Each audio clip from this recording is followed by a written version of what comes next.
In this Python tutorial, you will learn everything you need to know about the DateTime module. Let's start with the first example. I am importing the DateTime module. You can use the today function to get today's date. I am printing the date to the console.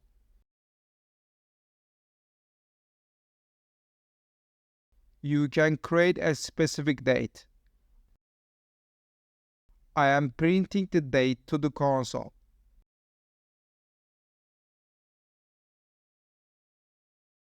You can access specific information like the year, month, or day of a given date.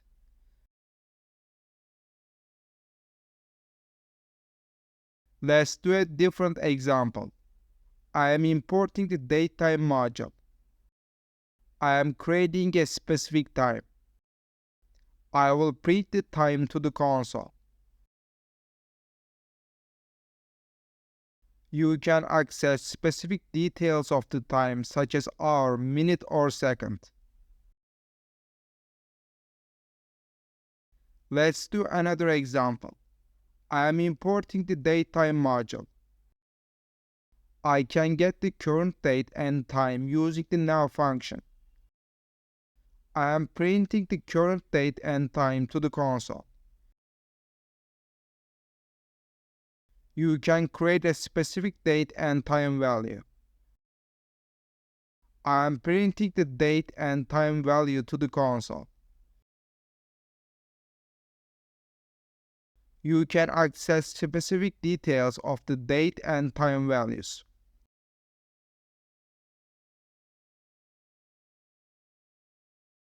Let's do a different example. I am importing the DateTime and timedelta modules. I am creating two date and time values. I will calculate the difference between two values. I am printing the calculated difference to the console. You can specifically access the number of days between two dates.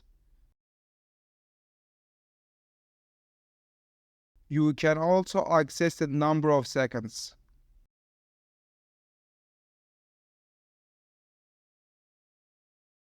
You can add or subtract from a date and time value.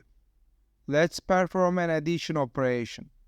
I can do this using the timedelta function. I will print the new value to the console. Let's do another example. I am importing the DateTime module. I will format the date value. I can get the current date and time using the now function. I can format this value however I want. I am printing the formatted value to the console. You can convert a string value into a DateTime type. You can do this using the string parseTime function. I am printing the parsed value to the console. I recommend watching other Python tutorials on this channel.